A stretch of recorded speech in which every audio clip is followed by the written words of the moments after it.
Hello and welcome to this week's edition of the Herald Podcast, normally recorded in our studio at the Bishopbriggs Media Centre, currently recorded from our volunteers' homes. To keep in touch with us, use our social media platforms, Facebook, Instagram and Twitter, which are all at Q and Review. That's CUEANDREVIEW, or get in touch via information@qandreview.com. That's information@CUEANDREVIEW.com. Please like and share our podcasts and give us any constructive feedback. The Herald, Wednesday the 28th of September 2022. News. House prices may slump by as much as 15% as interest rates rise. This is an article by Martin Williams. House prices could plunge by as much as 15% amid fears of further interest rates continue to rise, leading economists have warned. Analysts have warned that higher interest rates, rising inflation, and the risk of recession could lead to house prices falling by between 10% and 15%. It comes as it emerged that hundreds of mortgage deals have vanished from the market as a fall in the value of the pound led to forecast of higher interest rates. Lenders, including Clydesdale Bank and the Scottish Building Society, have said they are pulling and tweaking deals. The pound plunged against the dollar on Monday after Chancellor Kwasi Kwarteng pledged more tax cuts on top of Friday's mini-budget when he announced the biggest tax cuts for 50 years. The Bank of England said on Monday it would not hesitate to hike interest rates after the pound hit record lows. And sterling remains low, slumping as much as 1% to around $1.06 on Wednesday, while the dollar has hit a fresh 20-year high. That is only just above the last week's low of $1.03. Some experts think Bank of England base rates could rise from 2.25% to 6% next year as it battles against high inflation, currently at 10.1%. With rising base rates come higher home loan costs and an expected dip in demand for houses. Capital Economics and Credit Suisse have also estimated that an interest rate rise from its current level of 2.25% to 6% could see house prices plummet by between 10 and 15%. Credit Suisse is warning that house prices could easily collapse by 10 to 15% if borrowing costs continue to rise. Andrew Garthwaite at Credit Suisse said the 8% decline in sterling since August the 1st should add a further 1.3% to near-term inflation. On current swap rates, the average mortgage will be 6.3%. House prices could easily fall 10 to 15%. Andrew Wishart, senior property economist at Capital Economics, also warned the rise in market interest rates that has already happened will push up mortgage rates to at least 6% and reduce the size of loans that lenders can offer. The resulting drop in buying power makes a significant drop in house prices inevitable. Were bank rates to rise from 2.25% now to 6.1% in June 2023, as is currently priced in, quoted mortgage rates might rise from 3.6 PC last month to about 6.6 PC, a level last reached in 2008. At the current level of house prices, an increase in mortgage rates to 6.6 PC would cause the cost of repayments on a new mortgage to rise to their highest level since 1990. Ray Bulger, mortgage broker at John Carcall, has predicted a 10% fall in UK house prices next year. He said, "We can expect to see a significant fall in house prices perhaps 10% next year. Whilst at the moment I don't think we're going to see many more forced sellers, it's certainly going to have an effect on people's ability to buy.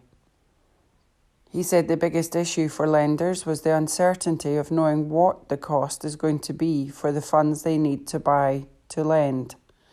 According to Deutsche Bank, the UK's borrowing costs for 10-year government bonds or gilts have risen by the most in a 5-day period since 1976, the year Britain went to the IMF for a bailout. Mr. Bolger said, "We've seen a huge rise in gilt yields over the last 2 or 3 days, an increase of over 1%, he said. That's the fundamental cost that lenders have to pay, or dictates the cost lenders have to pay to borrow money. And they just don't know where that's going to go, and it makes it very difficult to price their mortgages. Because people have gotten used to really low mortgage rates for the last 10 years, I think the consequences are actually going to be very significant." And Karen Noy, a mortgage expert at Quilter, said rates of 6% could prove disastrous for the property market, as people won't be able to afford mortgage payments if they have overstretched themselves. This could cause a wave of properties to come to market just when demand is drying up.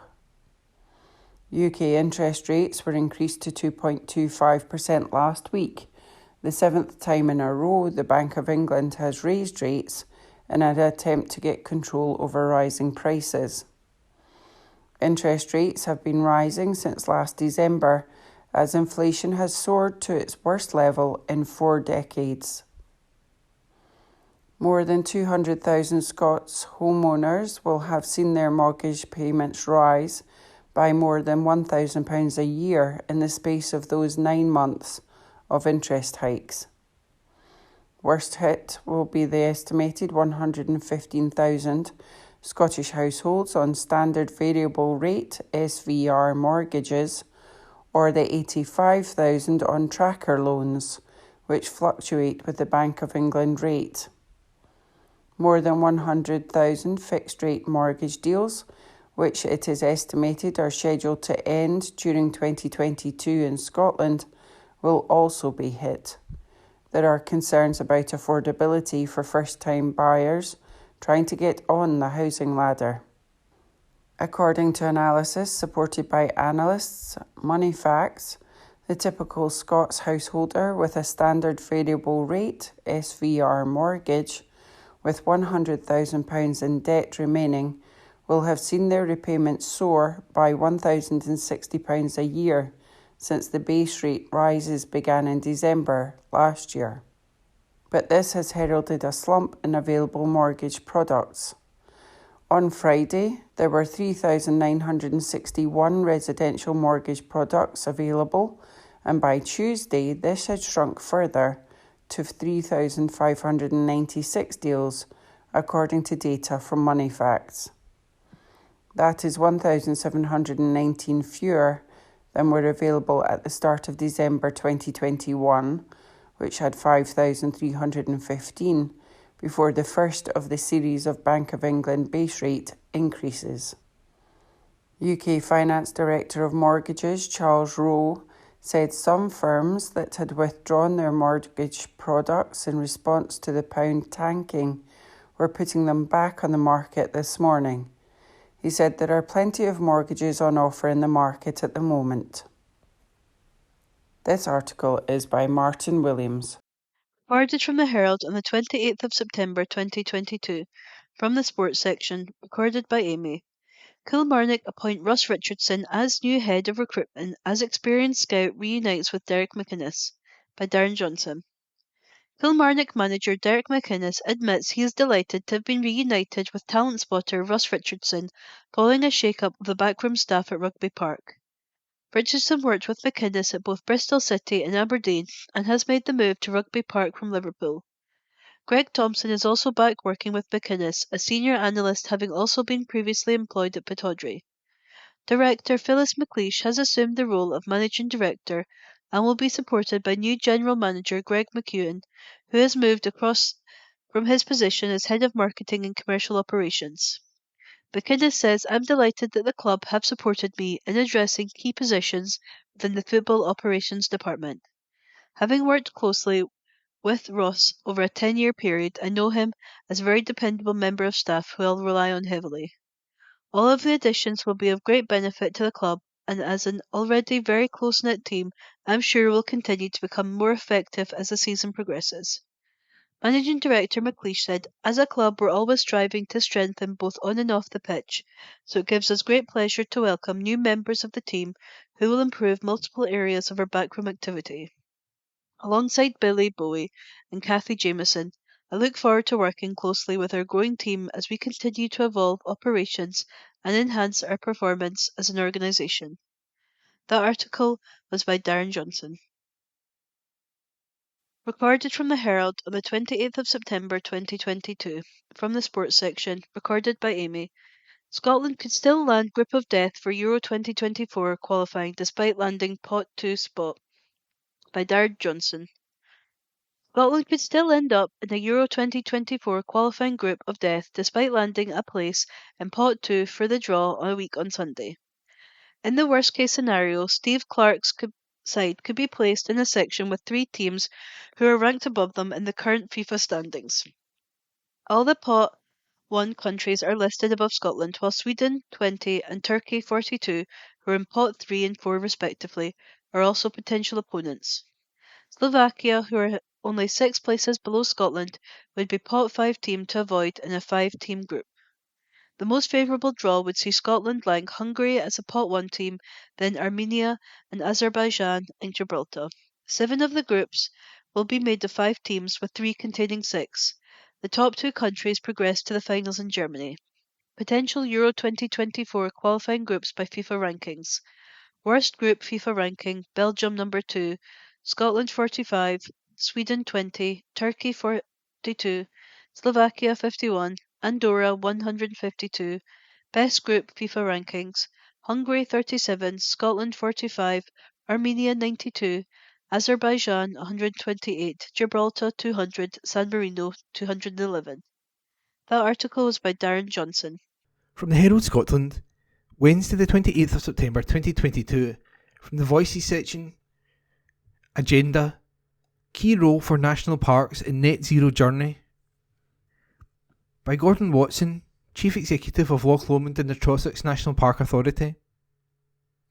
With Scotland's Climate Week underway and COP27 fast approaching, the need for urgent action on climate change is rightly back on top of the news agenda. As one of the first nations to declare a global climate emergency in April 2019, Scotland set an ambitious target to become net zero by 2045. The critical role for national parks in that journey to net zero and to reverse the decline in nature was laid out in a joint statement with other protected landscape organisations around the world during COP26. This initiative, led by our convener James Stewart, helped secure a strong international commitment from many of the protected landscapes that make up 30% of the world's landmass to make tackling climate change and biodiversity loss their top priority. It also brought attention to the critical role many of our landscapes can play to become net absorbers of carbon while restoring nature. Here in Scotland's first national park, this is embedded in everything we do. We have committed to reach net zero as an organisation by 2030 and see this as an important step towards setting ambitions for the whole national park to become a net zero as a place. The fact is, the impacts of climate change are being seen and felt by those who live, work and visit here. Increased flooding and road closures due to landslide being the most obvious examples.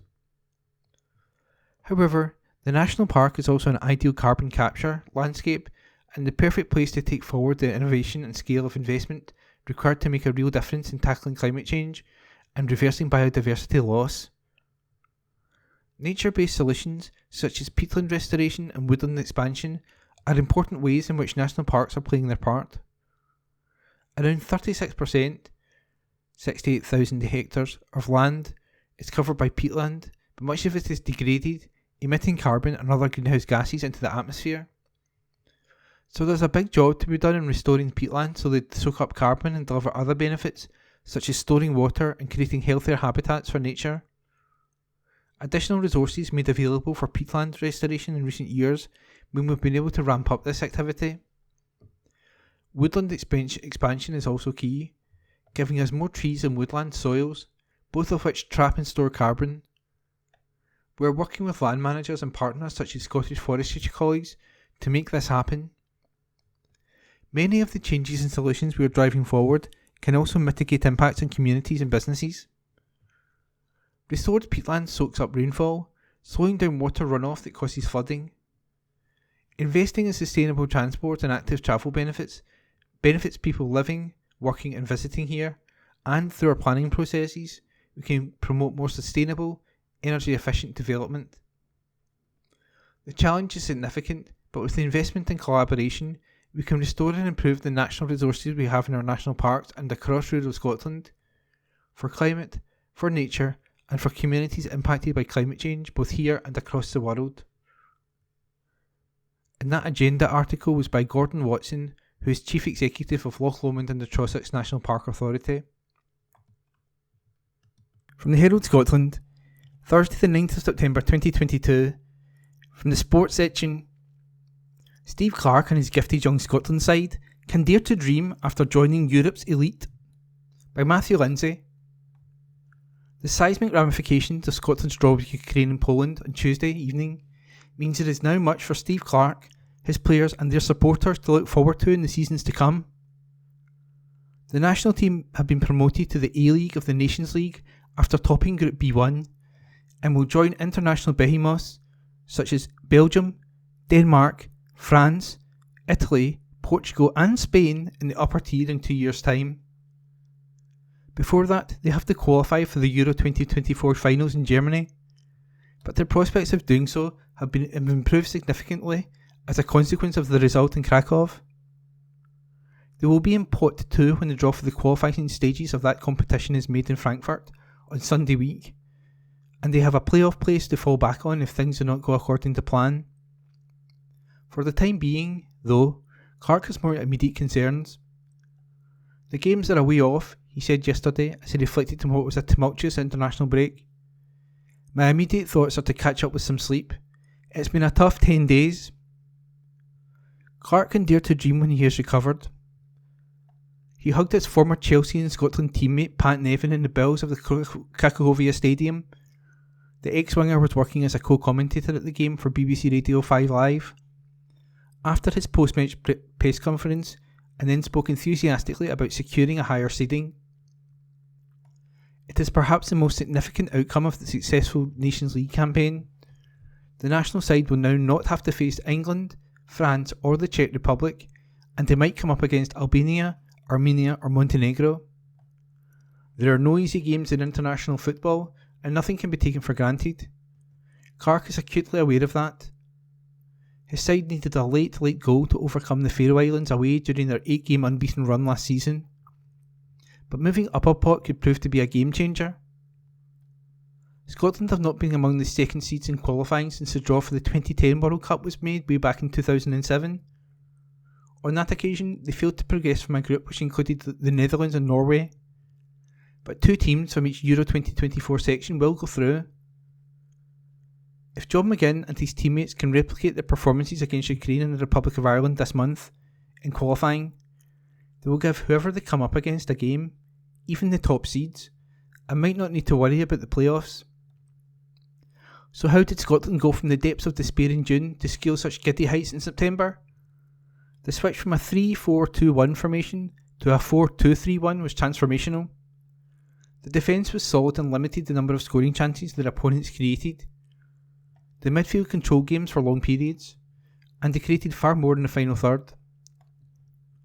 Jack Hendry, Scott McKenna and Ryan Porteous, the uncapped Hibernian man who was unexpected selection ahead of Declan Gallagher and Stephen Kingsley, were all superb at centre half. Aaron Hickey was a revelation at right back after Nathan Patterson suffered his injury. Greg Taylor proved to be more than able deputy for Kieran Tierney at left back. It is a given now that Craig Gordon will shine whenever he represents his country, but the 39-year-old made several vital saves and clipped 2 clean sheets.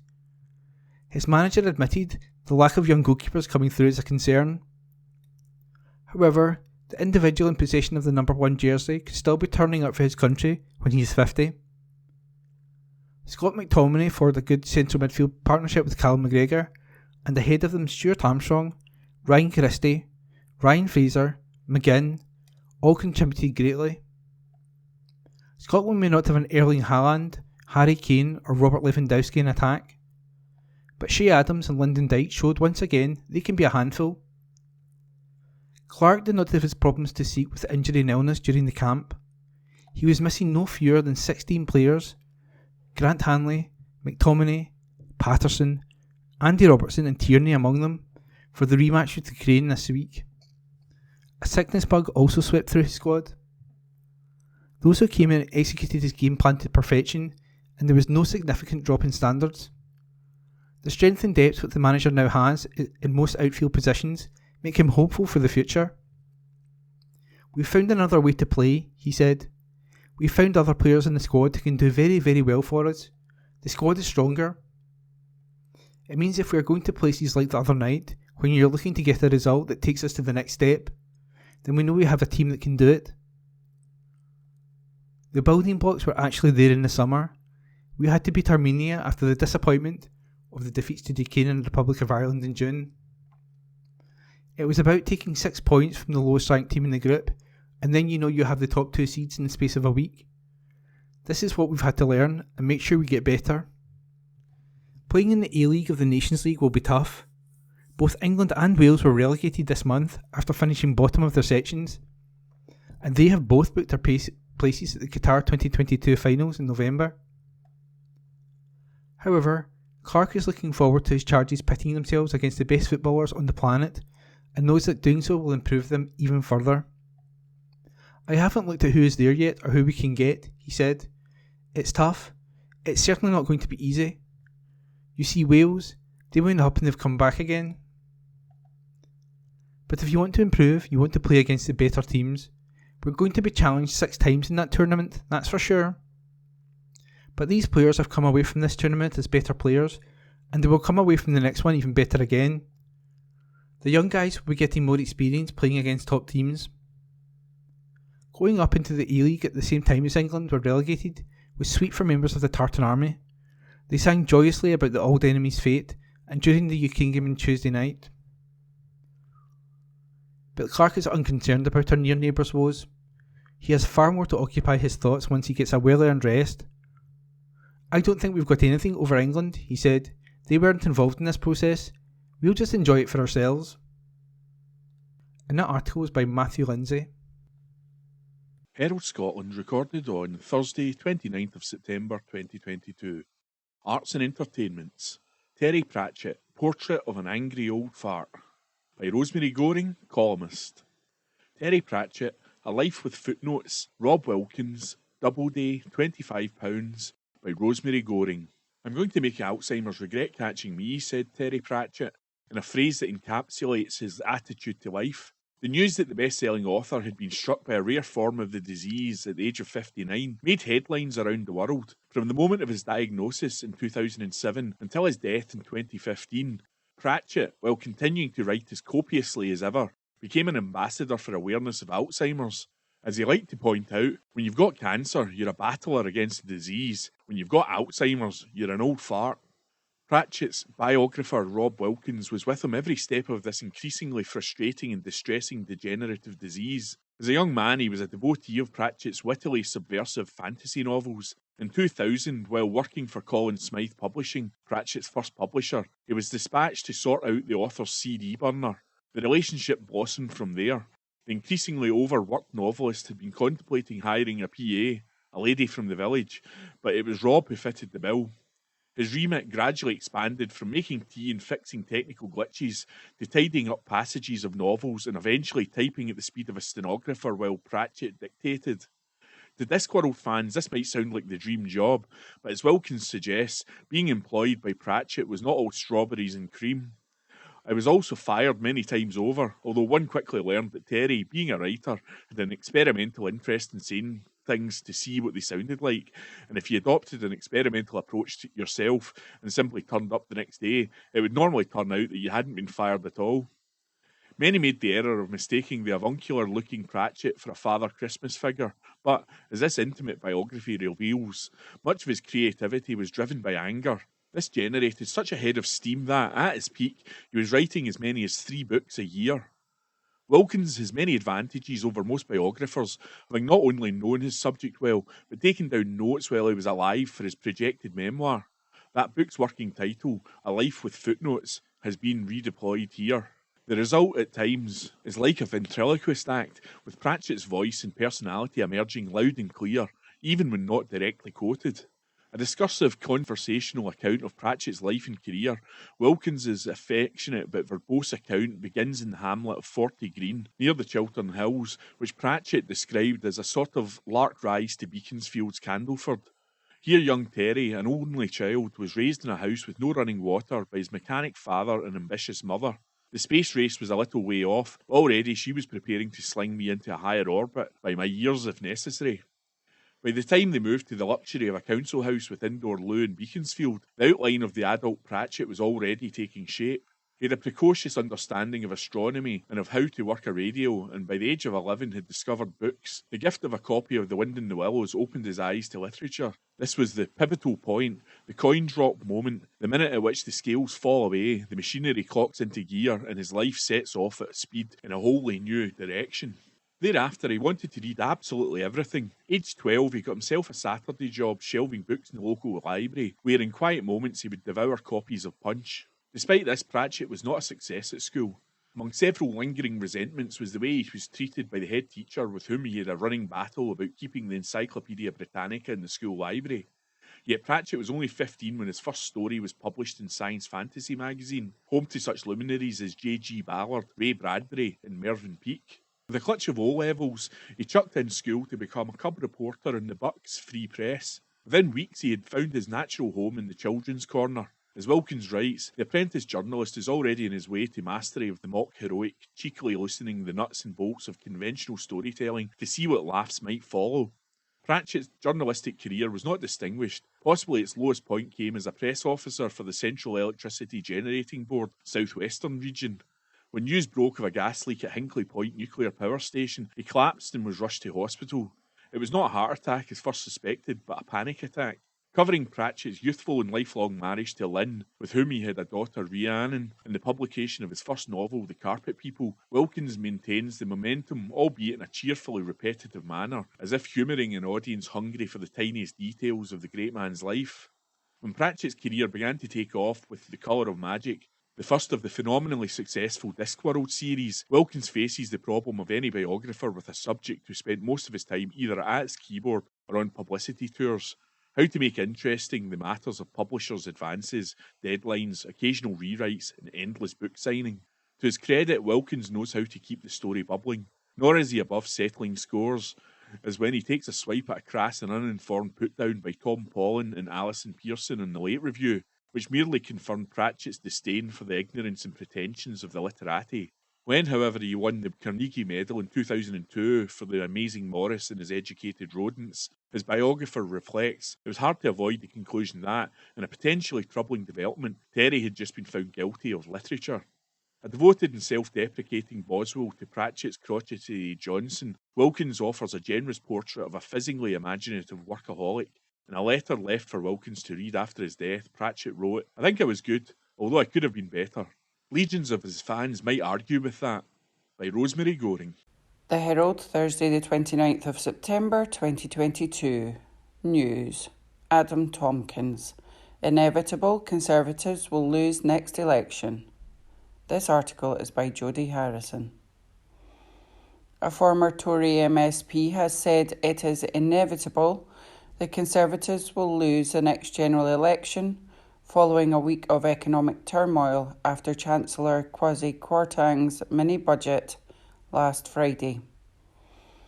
Professor Adam Tompkins, who was a Scottish Conservative MSP for the Glasgow region between 2016 and 2021, said the economic future of the UK would be in safer hands with Labour than with the Tories. Speaking to BBC Scotland's The Nine later that evening, the former MSP said it was an extraordinary thing for a Conservative to say. He added, "That is an extraordinary thing to have to say, and I'm saying it because of what Kwasi Kwarteng has done to the market in the last few days. It's perfectly clear the economic future of the UK would be in safer hands if Labour were in power than the Conservatives." He argued the government had lost control of the economy. In an article in Wednesday's Herald, the Glasgow University law professor endorsed the Labour Party. Later, he said the party looked like a government in waiting following its conference in Liverpool this week. Professor Tompkins added, "The thing the Conservative Party exists to do is to hold office to secure the economic well-being of the United Kingdom. This feels very much to me a moment like 1992 or 2008, where the country turns on the government. It's absolutely clear what the next election result will be, and the Conservatives will lose it. They will deservedly lose it. The economic reality behind Trussonomics is a disaster that is unfolding, the way in which the pound is being hammered. We can't blame Putin for this. We can't blame the Ukraine war. We can't blame COVID. It's insane.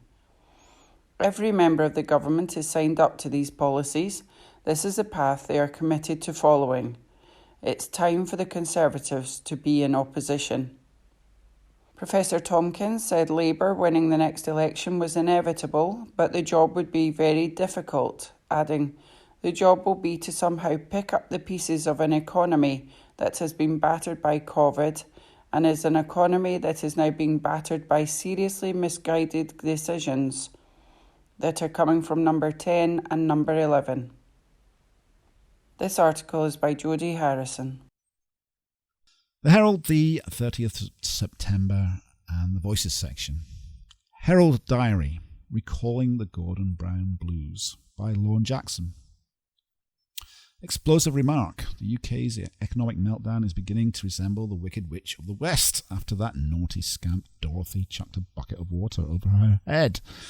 Michael Gibson from Carnoustie says the parlous financial situation brings to mind a similar occasion when GB plc tanked under the stewardship of Gordon Brown. The Chancellor of the Exchequer, as Brown was then grandly known, had promised to bring an end to the unstable business cycle of boom and bust. One wag was later heard remark, "Well, he certainly got rid of boom." Fearful flying. Momentous meltdown moments continued. Reader Peter Foster heard one Treasury spokesman say on TV, "Now's the time for cool heads." Says Peter, "A statement like that is about as calming as the pilot of a jumbo jet suddenly coming on the intercom and saying to the passengers, 'Whatever you do, don't panic.' Pregnant pause? Never. These are strange times," claimed Ian Noble from Carstairs Village. "I read last week that a woman in the UK gives birth to a baby every 4.5 seconds, he explains. Now we've got to find this woman. Fly Guys. Some newspaper columns provide their readers with thrills, spills and chills aplenty. The Diary would never stoop to such simplistic and populist tricks of the trade. We have found a higher calling, which is to stun our followers into a reverie of ennui. How do we achieve this feat? Well, recently it's involved describing famous novels in the most underwhelming way possible. A task we triumphantly continue today, courtesy of reader Sharon Gilbertson, who suggests a group of rambunctious schoolboys get involved in tropical island hijinks. This book is, of course, Lord of the Flies. Charge for charge, a well-known aphorism claims, with great power comes great responsibility. Reader Eileen Boyle says this should be corrected to, with great power comes great electricity bills. Dying down. A while ago, Kate Dowling was in a restaurant with her boyfriend. They had been waiting with less and less patience for the main courses to arrive. Eventually, Kate glanced over the shoulder of her beau and said, "At last, I think that's our dishes arriving with the dumb waiter." The beau, who was not especially au fait with restaurant culture, muttered reprovingly, "Shh, I know there's been a bit of a delay, but that doesn't mean we should be rude about the staff." Tablet talk. A seething David Donson harumps. To whoever stole my antidepressant pills, I hope you're happy now. By Lorne Jackson.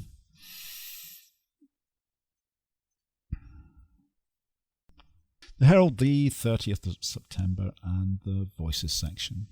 Mini-budget poses a threat to our local communities and society as a whole, by Sarah Davidson. The UK government is betting on growth. Even if the Chancellor gets the economy moving, this wager risks leaving many communities and individuals behind. At Carnegie UK, we urge policymakers to value other objectives than just increasing GDP. We press the case for measures such as community cohesion, environmental impact, and local domestic accountability. To put it lightly, these do not appear to be driving our economic policy.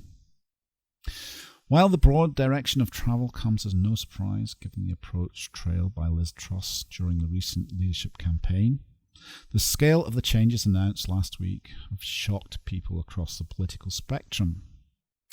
The ensuing economic chaos shows that the markets have also little faith in the approach. By cutting personal and business taxes, rolling back regulation and capping energy bills, the new Chancellor says he can bring an end to a cycle of stagnation. But accepting the action on household utilities, the majority of commentators appear united in concern that plans won't work. Even worse, that future generations will be picking up the bill for tax cuts that don't allow governments of the future to invest. Here at Carnegie UK, we share this view. We also fear that interventions like the abolition of the highest income tax band in England will mean that the proceeds of any growth are so unevenly distributed that they exacerbate inequality, resulting in plenty for some, but destitution for many. This outcome is not just bad for the well-being of individuals, it also threatens our local communities and society as a whole. At Carnegie UK, we are part of a wider movement that wants to see the development of a well-being economy geared to achieve good quality of life for all citizens now and in the future. This means recognising that the economy and the environment are interlinked and that just a transition is urgently needed to tackle two of the most critical issues facing us: the cost of living crisis and the climate emergency. It means recognising that our economy hasn't been working for many people and that ongoing action is required to correct this imbalance. It means acknowledging and acting on the duty we have to future generations, not saddling them with public debt burden that diminishes their prospects for well-being. Governments in Scotland and Wales are signed up to well-being frameworks that require them to demonstrate how they balance the needs of the economy with caring for the environment and each other. No such initiative exists at UK level, as the misguided growth plan all too clearly demonstrates. As we wait to see the outcome of the new Prime Minister and the Chancellor's punt on growth, all those who share our vision for a more nuanced approach must consider how we come together and marshal our evidence about why this matters for people and planet. That was from Sarah Davison, the Chief Executive of Carnegie UK. The Herald, the 30th of September, and the Voices section. Obituary: Alan Wilkins, playwright and teacher, by Neil Cooper. Alan Wilkins, playwright and teacher, born July 6, 1969, died September 7, 2022. Alan Wilkins, who has died at aged 52, was a playwright and teacher whose boundless curiosity fed into several acclaimed works. He also led countless drama workshops in schools and prisons, where his natural sense of empathy saw him enable those from less privileged backgrounds to thrive creatively. Much of Wilkins' writing explored facets of his own world. This was probably most apparent in The Nest, 2004, which looked at the hill-walking community gathered in a Highland bothy. He later fed his experiences working as a barman in Westeros Hotel into Offshore, 2008, produced by the Birds of Paradise Company. He wrote Can We Live With You, 2008, produced by Lungha Theatre Company in Edinburgh the same year. While these possessed a warmth and self-deprecating wit that mark Wilkins' own personality, it was a play he wrote in between Carthage Must Be Destroyed, 2007, that was his masterpiece. Set in ancient Rome during the Third Punic War, Wilkins' drama looked at power, politics, and a decadent undercurrent behind both in what felt at the time like ferociously of the moment concerns. Carthage went on to be named as the best new play at the 2008 Critics' Award for Theatre in Scotland, and was revived in a new production by its original director Lorne Campbell at the Euston Theatre in Bath the same year. A New York production was planned, but fell victim to the financial crash. Given the current state of the world, Wilkins' defining work is crying out to be seen again. Alan Geoffrey Wilkins was born in Bedford, England, the second of four sons to Vera, née Granger, and Ernie Wilkins. He grew up in Blackhall, Edinburgh, where his father was head of chemistry at Stuart's Melville College, and where Wilkins was educated. His father was a hill walker and obsessive Munro bagger, fueling Wilkins' own passion by way of the school hill walking club. Also at school, Wilkins co-founded a new magazine, The Political Register, with his professional sights initially set on journalism. His quick wit, masterful knowledge, and deft way with an argument saw him also become a success with the School Debating Society, where he was often partnered with future playwright and artistic director of Edinburgh's Royal Lyceum Theatre, David Gregg. Wilkins' ability to think on his feet saw him becoming a debating champion, and he was commended for what the judges called his Churchillian style. One of his opponents was future Conservative MP Michael Grove, who was defeated by Wilkins on more than one occasion. At future events, it was clear to anyone who knew Wilkins that Grove was copying his moves, albeit without the same success.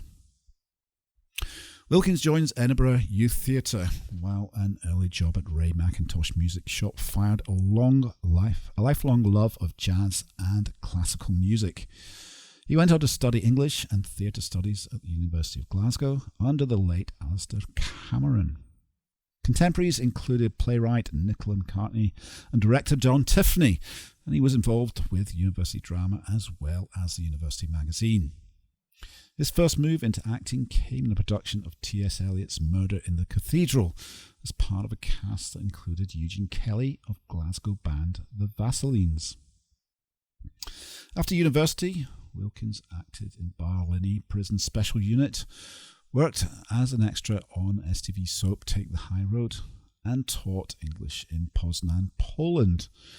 He also reconnected with Greg and appeared at the Arches venue in a double bill of work by Suspect Culture, the company set up by Greg with director Graham Etor. Wilkins went on to appear in Airport, 1996, and other Suspect Culture production. While touring Spain with the show, Wilkins decided to stay on teaching English in Madrid. Wilkins spent summers in Badacroc, then Westeros, where he worked as a hotel barman, living in a tiny caravan where he read his way through the Penguin Classics catalogue and listened to the Naxos Classical Music Library. His early play, Childish Things, 1998, was given a reading at the Transverse. Another Cafeteria Restaurant, 1999, was read by drama students from RSAMD at the Tron in Glasgow. Wilkins led workshops as part of the Transverse School's playwright programme, Class Act, as well as other schemes in Parliament Young Offenders Centre. He responded best to tougher situations, and his work with 5 young carers inspired Greg's play for young people, The Monster in the Hall. Wilkins went on to teach drama in Inverkeithing High School. Despite increasing mobility issues, he continued writing, though a Transverse Commission following Carthage Must Be Destroyed, entitled The Obituarists, was never completed. 4 Feet, 2012, about life after prison, appeared at Oranmore in Glasgow as part of the venue's A Play, A Pie and a Pint, eventually, season in co-production with Dundee Rep.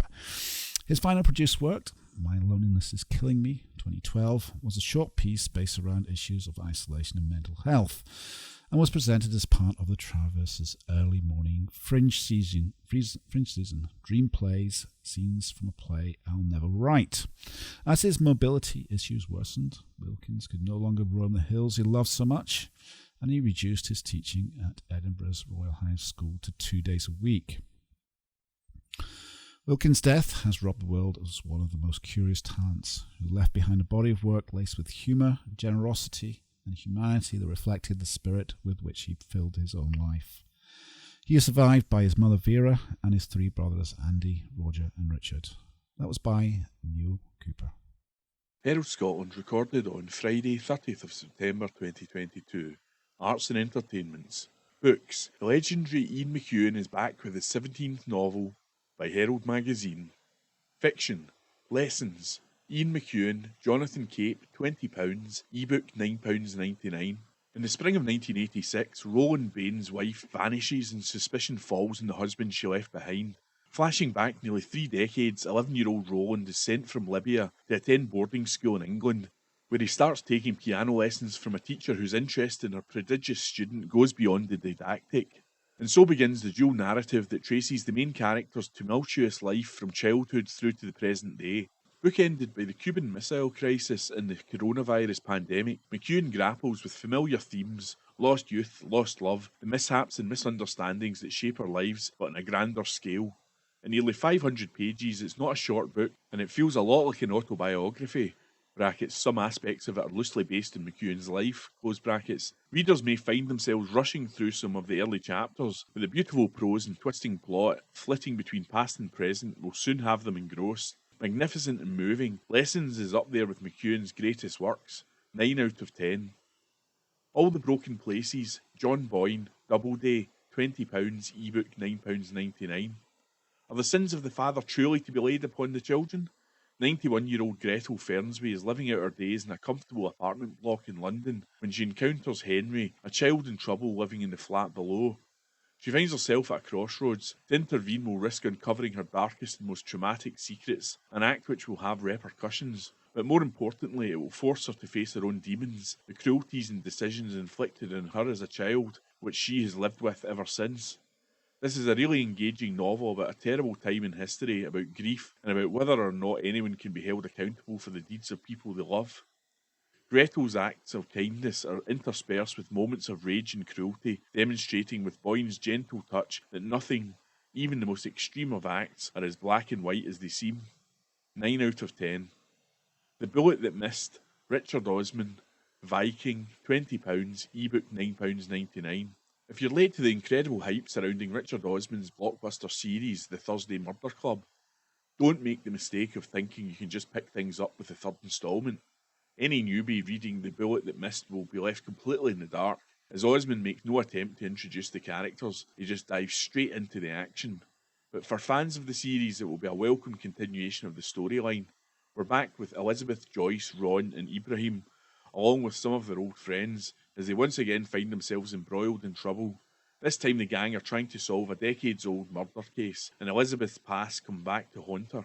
While The Bullet That Missed doesn't really give readers anything new, Osman is onto a winning formula, and fans will be delighted by the familiar warmth of the characters and setting. 7 out of 10. Non-fiction. Nomad Century, How to Survive the Climate Upheaval, Gaia Vince, Alan Lane, £20, ebook £9.99. Amid our bleak prophecy of a planet rendered largely unlivable by climate change before the end of the century, Gaia Vince offers a radical outlook that insists a solution is not a lost cause. Nomad Century paints an apocalyptic vision of what she calls the 4 horsemen of the Anthropocene. Fire, heat, drought and flood, consuming huge swathes of the southern hemisphere and forcing hundreds of millions in a mass migration northwards. To facilitate even a fraction of that shift, Vince says we must completely re-evaluate the rhetoric around migration and its rigid relationship with national identities and borders. She concludes not by doling blame, but by calling for real action now to combat the effects of our overheating world. By doing so in such an engaging and constructive manner, Vince leaves the reader with more than a few sparks of hope. 8 out of 10. Children's Book of the Week, Which Way to Anywhere by Cressida Cowell, Hodder children's books £12.99, ebook £7.49. Magic and action are at the heart of Cressida Cowell's work, and her new adventure is no different. It's set when every living being on planet Earth is in danger from one of the most ruthless and imperious minds in the infinite galaxies. A scary start with a breathtaking chase, as K2O Hero tries to escape the terrifying beast on a far, far away planet, when only a day before all he'd had to worry about were maths tests and his fractious relationship with his step-siblings. And the book continues at a rattling pace. Cowell creates marvellous worlds where witches ride vacuum cleaners instead of brooms, and robots who are bad at lying. Some of her invented words will be an interesting challenge to young readers, but the pace of the story will keep them going. 7 out of 10. By Herald Magazine. The Herald's Monday the 3rd of October 2022 news. Staggering wind farm switch-offs cost energy customers nearly £1 billion. This article is by Martin Williams.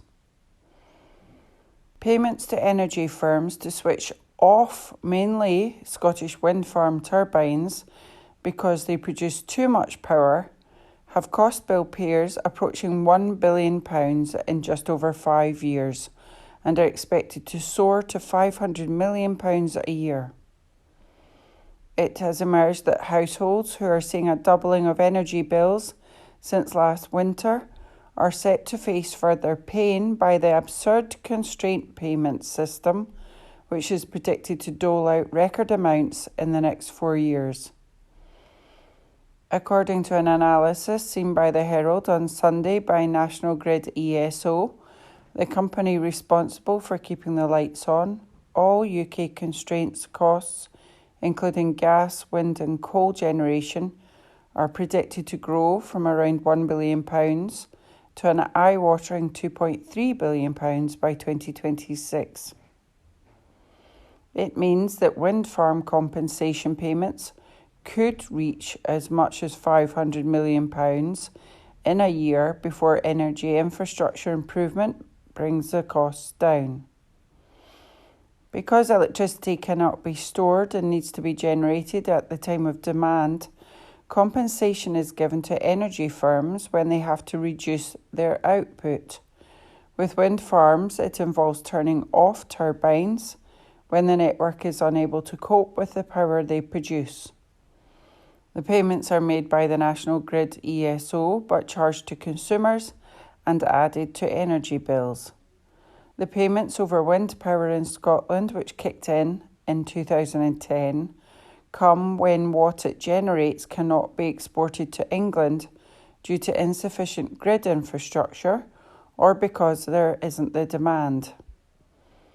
Official National Grid data examined by the Herald shows that the wind compensation payments have reached £900 million since 2017.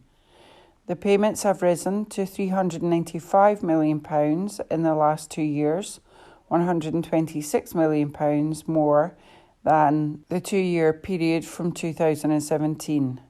In 2012 and 2013, it is estimated constraint costs were at just £19 million. Industry insiders say that the cost of the inability to capitalise on wind will be even higher because of an absolutely preposterous double whammy where further payments have to be made to energy firms to use gas generators in the south to meet demand for energy when wind turbines in Scotland are switched off.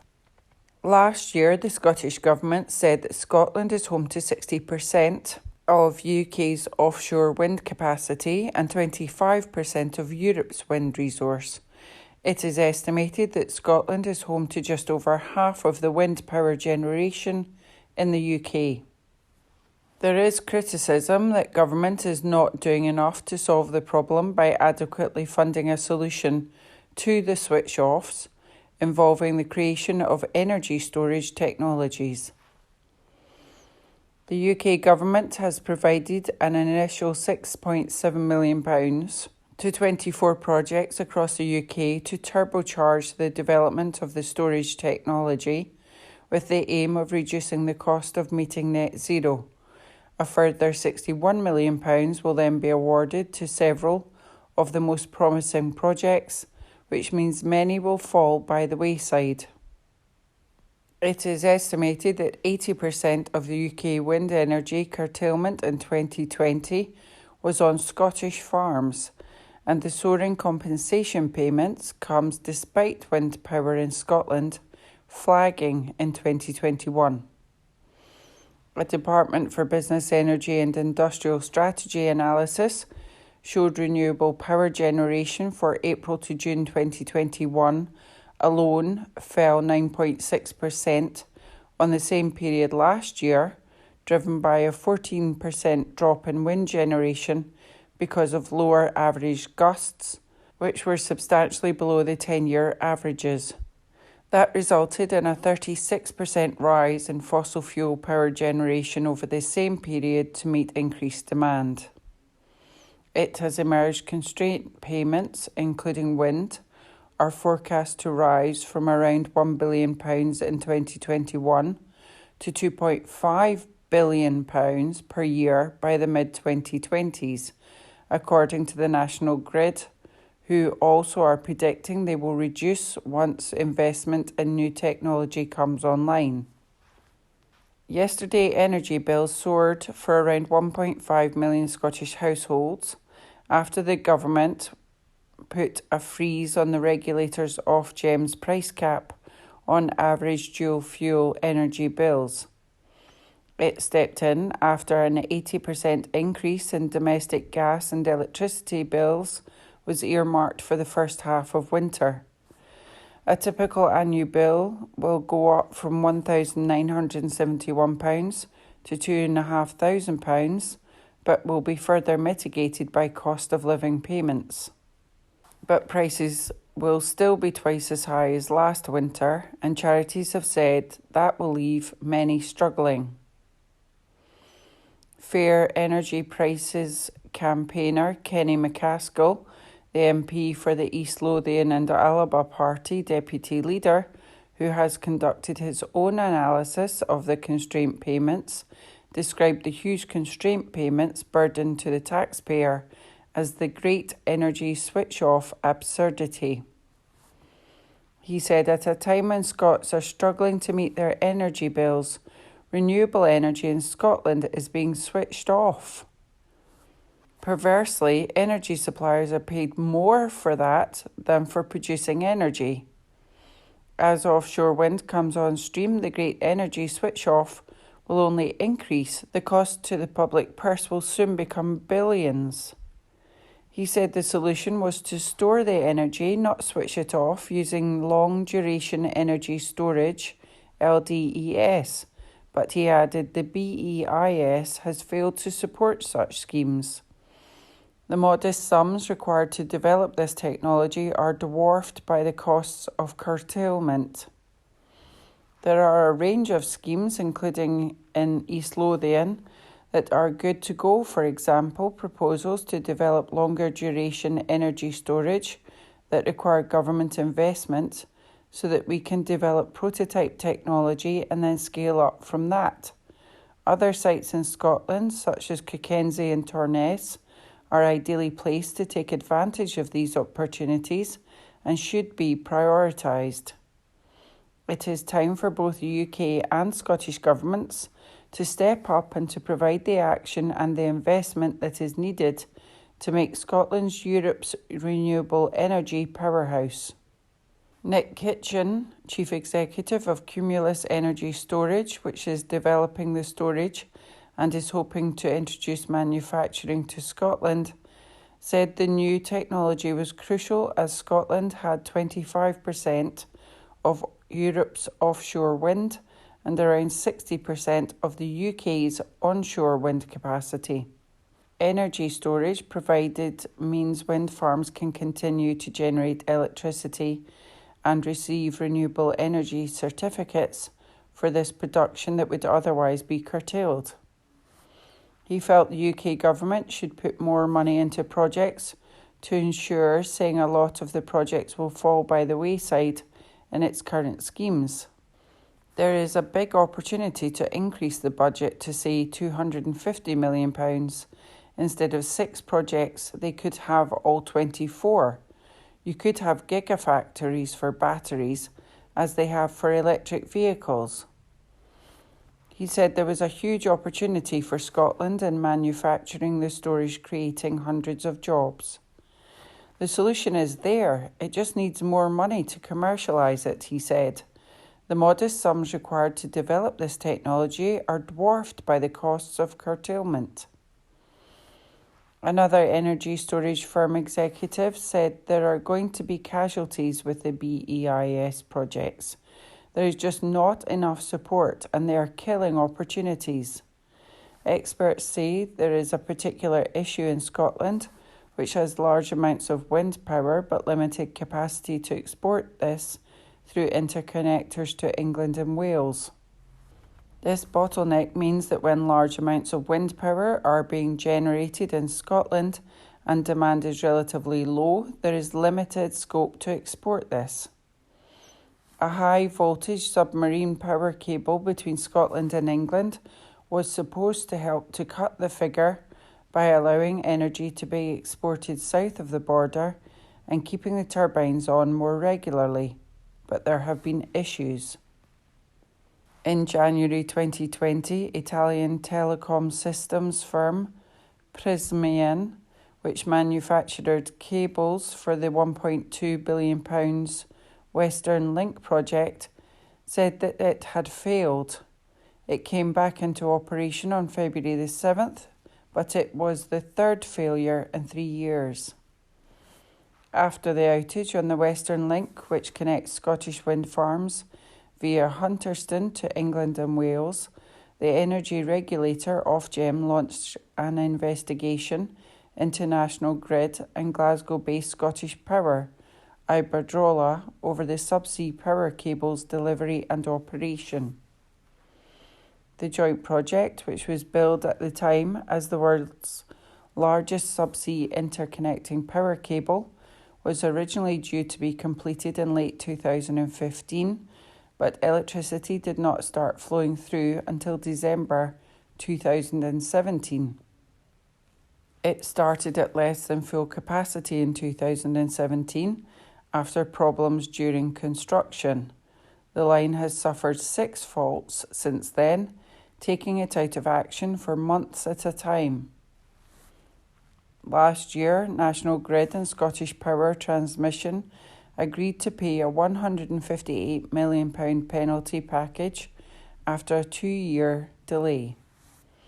The delays meant it was difficult for renewable energy generators in Scotland to export green electricity to England and Wales from wind farms and led to higher costs to households as alternative sources of energy were used to plug the gap, according to Ofgem. Ofgem said £15 million of the fine was to be paid into its redress fund for vulnerable energy customers, which is run by the Energy Savings Trust. The remainder was to go towards reducing system charges, which was due to be passed on to consumers through lower electricity bills. The Western Link runs from Ayrshire to North Wales via a 239-mile subsea route to the Wirral Peninsula and a 20-mile stretch underground. It is designed to carry 2.2 gigawatts of electricity, enough to power 4 million homes. Prysmian handed the project to National Grid and Scottish Power late last year and has booked €165 million in provisions for repair costs and contractual penalties. A UK government spokesperson said that grid constraints were a natural part of operating an efficient electricity system, but the necessary grid infrastructure improvements are being made to ensure the UK's homes can be powered by clean, green energy. The spokesperson said that as onshore wind turbines are able to turn on and off with relative ease, wind generators are sometimes asked by National Grid to stop generating, and it is only right that in times like this, onshore wind developers are paid for the revenue that they lose. The spokesperson added, "Our exposure to volatile global gas prices highlights the importance of our plan to generate more cheap, clean renewable energy in the UK and reduce reliance on expensive fossil fuels. Gas is expensive and wind power is cheap. So we need more renewables to protect consumers. Constraint payments remain the most efficient option for National Grid to keep Britain's lights on and are only used when there is excess supply.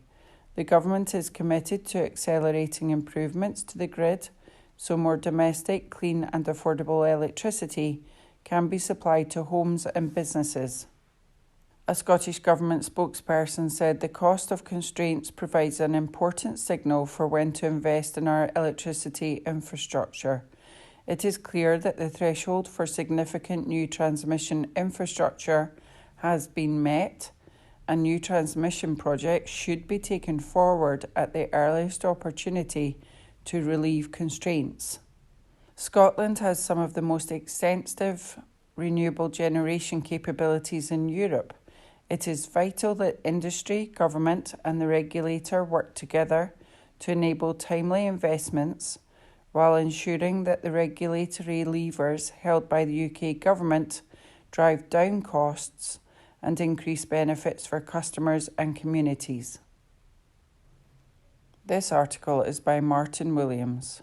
From the Herald Scotland, Monday the 3rd of October 2022, from the sports section, the Monday kick-off, Fiorentina clash, a chance for Hearts fans to remember Stefano Salvatore, by James Morgan. Celtic and Rangers are not the only Scottish sides facing big European names this midweek. Fiorentina will arrive in Edinburgh for Thursday's Europa Conference League tie with Hearts. It is a fixture that will bring to mind a player who shone in the colours of both sides, the silky-haired midfielder Stefano Salvatore. The Italian died in October 2017 from cancer at the desperately young age of 49. Salvatore is remembered by Hearts as a key figure in the Scottish Cup winning team which beat Rangers to the trophy in 1998. A fierce battler on the pitch, he was a quiet, gentle soul off it. In Anthony Brown's book Reminiscing with Legends, which chronicles that 1998 triumph, we learn more about Salvatore's character during his time at Tynecastle, information which brings both a smile to one's face and which may also leave you reaching for a handkerchief. In one anecdote, Neil McCann, the former Hearts winger, details one inclement afternoon at Aberdeen in February 1997. "We were wearing our yellow and black away kit. This is not one word of a lie. Stefano had a t-shirt, a top and a waterproof jacket under his strip. You could see the collar of the jacket sticking out of the collar of his strip. I think he was the only guy I ever played with who dried his hair after training. Most guys are straight out of the shower and away home, but every day Stefano would dry his hair with a hairdryer. What a guy." What emerges in Brown's book is a picture of a man who loved Hearts in Edinburgh, who returned often to see old friends and bought several properties in the city. It helps explain why, when he died of cancer 5 years ago, the Edinburgh International Conference Centre was packed to the rafters with Heart fans wishing to pay their respects to him. It was a function at which Salvatore's wife Gillian spoke, in which she struggled to get through her speech, not just because of the emotion of the occasion, but because of the reaction from those present. I couldn't finish a sentence without there being a chant of Salvatore. I got interrupted at the end of every sentence with applause and people singing his name. Rangers and Celtic Champions League opponents in a rut. Liverpool and Red Bull Leipzig represent formidable opponents on paper for the Old Firm in the Champions League week, but, as the old adage goes, football is not played on paper. Let's take the former first. Jurgen Klopp's side have been a shadow of the one that challenged on 4 fronts last season and almost scooped the quadruple. Whether it is a hangover they are suffering or simply an adverse reaction to losing one prong of a formidable attacking trident in the shape of Sadio Mane, all does not appear right at Anfield. If this were the Rangers side that almost conquered Europe in the second half of last season, there might be reason to believe an upset might be on the cards on Merseyside tomorrow night, but Giovanni Van Bronckhorst's side have looked pretty anaemic themselves. At least they will go into tomorrow's encounter relatively fresh, following a canter over Hearts, having played against 10 men for more than 50 minutes. Meanwhile, Celtic just might have the game plan to upset Red Bull Leipzig on Wednesday in Germany. The Bundesliga side have endured a woeful start to the season. Prior to Saturday's 4-0 victory over winless Bochum, a lack of goals and a porous defence has left them mid-table, a position they remain in after just 3 wins in this campaign. Having already lost to Rangers in last season's Europa League playoff match, they are unlikely to be relishing the arrival of Ange Postecoglou's Scottish champions. Tagovailoa deserved better from Dolphins. For all the exposure that has been given to the dangers of the head injuries present to sports stars in later life, it seems some lessons remain unheeded. Tua Tagovailoa was passed by the Miami Dolphins to play against the Cincinnati Bengals in the NFL 5 days after appearing to suffer a concussion in a match against the Buffalo Bills when he collapsed on the pitch after a tackle. The Dolphins claimed the quarterback sustained a back injury, but others suspected differently. If Tua takes to the field tonight, it's a massive step back for #concussion here in the NFL, due to Chris Nowinski, a neuroscientist and founder of the Concussion Legacy Foundation, which campaigns for safety in head impact sports. If he has a second concussion that destroys his season of career, everyone involved will be sued and should lose their jobs, coaches included. We all saw it, even though they must know this isn't right. Nowinski's worst fears were realised when Tagovailoa was slammed to the ground and can be seen clenching and spreading his fingers, a known symptom of brain trauma. "I take no pleasure in being right," Nowinski tweeted 5 hours later. "Pray for Tua. We saw this coming." It's a big week for Franco Smith. The season has started in ignominious circumstances for Glasgow Warriors, with defeat in Italy against Benito Treviso, followed up by another humiliating loss against Ospreys under their new South African head coach, Franco Smith. It is not just that Warriors have lost these games, they have done so in abject style, continuing a miserable run of away form in the United Rugby Championship that stretches back to January last year. What makes this season's away defeats all the more galling is that the Scotston men were so impressive at home in victory over Cardiff last weekend. The first major test of whether these are just early season teething troubles or something more malignant comes this week when Glasgow host Bulls on Saturday. The crack South African side were runners up in the URC last season, and they have started this campaign in equally bullish form with 3 wins from 3 matches. However, Edinburgh showed 2 weekends ago that the Bulls can be at it when they should really have won in South Africa, but for a fluffed late kick by Henry Immelman. As a one-time Bulls player and former Springbok, Smith knows South African rugby inside out, but that knowledge will count for little if his players repeat the mistakes of Saturday's dispiriting loss in Swansea. What's on TV? There will be another chance to gauge the process made by Josh Doig at Verona since his arrival from Hibernian in the summer, when his side host early season surprise package Udinese in BBC Sport 1's Serie A game this evening. The Scotland under-21 international has already made his mark with a goal in the 2-1 win over Sampdoria and an assist in the 1-1 draw with Empoli. There's no guarantee Doig will start this evening's encounter, having sat out the previous game against Fiorentina, which ended in a 2-0 defeat, but he recently revealed that Italy has made a big impression on him. "It's all new, the city, the layout, the people, everything is new, but I'm embracing it as much as I can," he said while in Scotland under-21 duty. "I've only been there for 1 or 2 months, but I already missed the city when I came home the other day. I was gutted to be away, as good as it was to be home. My girlfriend Molly has moved over. She's actually got into university there, so it's perfect. She's studying fashion at a fashion school. She's more clued up than me. She has advanced hires and is properly brainy." It sounds as if Doig is pretty switched on himself. 7. The number of away matches Glasgow Warriors have won in all competitions going back to August 2020. And that was today's Monday Kickoff by James Morgan. The Herald, Tuesday the 4th of October 2022. News. Scottish Government Conversion Therapy Ban Report published. This article is by Andrew Learmonth. Children forced to undergo conversion therapy by their parents should be taken into care, a group set up by the Scottish Government has said. The recommendation to ministers is detailed in the final report of the Expert Advisory Group on Ending Conversion Practices, which was established last year shortly after Nicola Sturgeon committed to a ban by the end of 2023.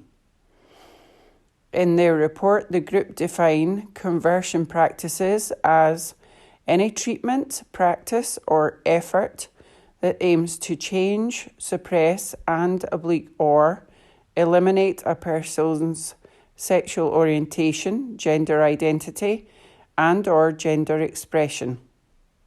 They recommend that in any new law, the government adopt a definition which has a wide coverage of all practices, including known and unknown forms of conversion practices, to future-proof the legislation. They also say that the definition must also explicitly state that consent cannot be given to conversion practices. They warn that allowing for consent to conversion practices is a dangerous approach which will leave many people vulnerable to abuse. The group has said there should be no exceptions. Some politicians and campaigners have previously suggested legislation could have unintended consequences. Last year, the Edinburgh South West MP Joanna Cherry said conversion therapy was something that any right-thinking person must oppose. However, she warned against making it a criminal offence for therapists to try to help patients with gender dysphoria to feel comfortable in their birth sex. In their report, the advisory group say that affirmative support, healthcare provision and familial or pastoral care which takes place in a supportive and affirmative environment and are led by the other person's autonomous decisions, should not be classed as conversion practices in accordance with our definition, as they do not seek to change, suppress or inhibit that person's sexual orientation or gender identity. The group also rejects criticism from evangelical organisations that a ban could lead to the unlawful restriction of existing freedoms, including freedoms of speech, religion and belief. They say that where expression creates the potential of significant harm to others, a prohibition of a practice is justified and necessary as a proportionate way of protecting the interests of the victims and does not unlawfully interfere with the human rights of the providers of conversion practices. The group says the criminalisation of conversion practices should not only include the carrying out of the practices themselves, but should also include offering, promoting, advertising or referring a person for the purpose of conversion practices. They also want to see charges brought against anyone who takes a person out of Scotland to be subject to conversion practices anywhere else in the world. The offence should also include those who aid, abet or otherwise facilitate someone being taken outside Scotland for conversion practices, where this is done with knowledge of the intended principal offence, they add. The group also call for ministers to back legislation which would see any healthcare professional carrying out conversion therapy lose their professional licence. Faith leaders should also have their professional licence revoked, while charities involved in the practice should have their states removed. When it comes to parents and families, they say that if the perpetrator has parental or guardianship rights in relation to the victim, the legal consequences ought to include the modification or withdrawal of such rights. The group says their research has uncovered feelings of apprehension around reporting of conversion practices in ethnic minority communities. They say the majority of conversion practices happen within domestic settings in these communities, so there needs to be visible support that is intersectional and culturally competent, which understands the structures and governance in diverse faith institutions and the significance and potential danger of the abuse of honour and shame within communities. It is vital to understand the relationship between an overarching culture and environment of anti-LGBT plus sentiment within some communities. It is also important to understand individuals' desires to be accepted and to fit into societal norms where family, faith, and community are integral parts of life and self-identity. These may be key factors as to why people voluntarily suppress their own identity or consent to conversion practices. Dr. Rebecca Crowther, Policy Coordinator at Equality Network and member of the Expert Advisory Group, said, "This work has been rigorous and tough, particularly for survivors. This report sets out a clear, well thought out, comprehensive, sensitive and powerful set of principles that could go all the way in ending conversion practices in Scotland. There's a lot of work to be done, and now more than ever, an undeniable need to get on with the bill drafting and finally put these awful practices to bed." Richie Edwards, a survivor of conversion practices and member of the Expert Advisory Group, added, "The first positive step made by the Scottish Government was including those of us with lived experience of this abhorrent practice, which sadly still takes place in Scotland. I have fully appreciated their willingness to put survivors at the heart of this process. This has been tough to revisit. The differences that these recommendations, including support measures, will make to lives across the country cannot be overestimated. If adopted, Scotland will become a safer place for all LGBTQ plus people." In their response, the Scottish Government said that many of the recommendations were complex and interact with a range of ministerial portfolios as well as bodies outside government.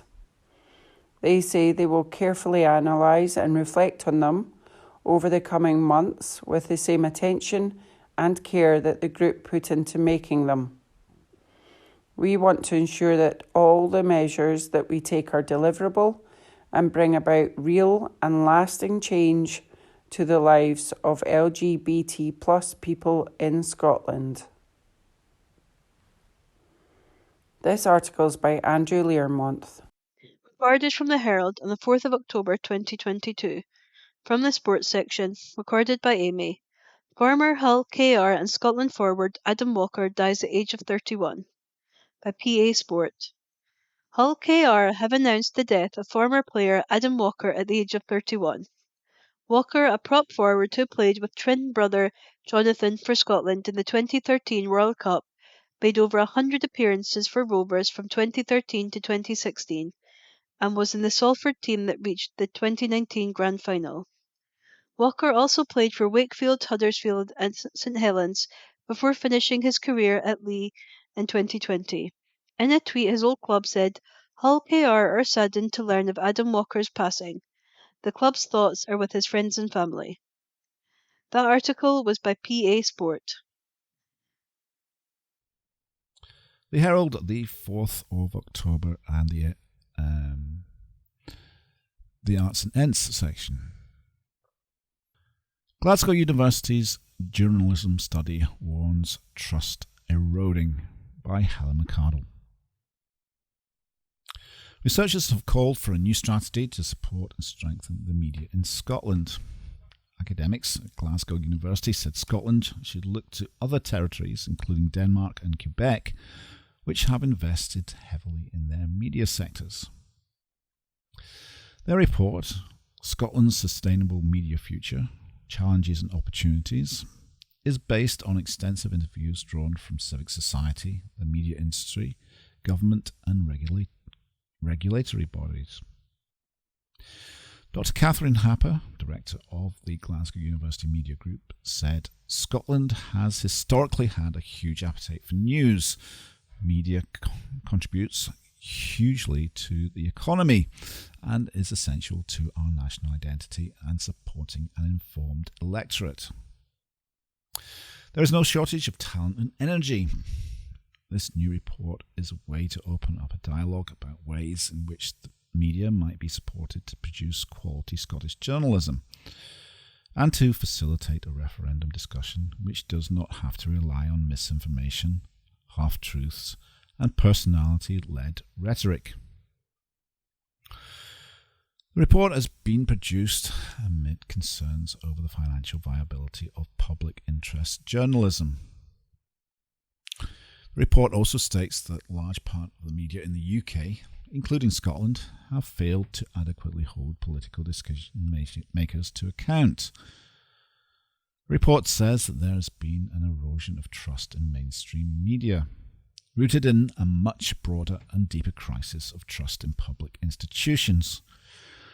It notes that good quality journalism, and in particular investigative journalism, is very expensive and requires investment for the longer term, adding, the ability to maintain such levels of long-form discursive journalism, not only in print, but also in the form of podcasts or data journalism, has been one of the features of the Danish and Quebecist approaches, meriting further investigation.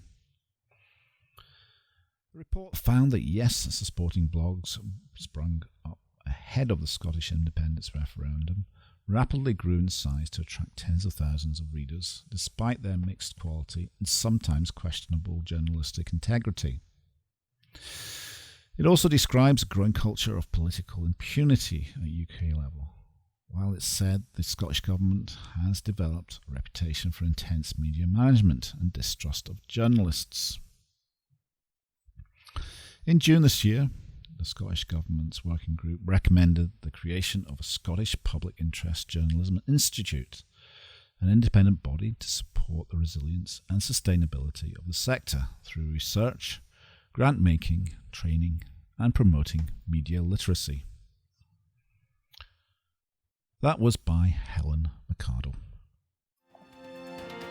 And that was this week's The Herald Podcast, normally recorded in our studio at the Bishopbriggs Media Centre, currently recorded from our volunteers' homes with the publisher's kind permission. Thanks for listening.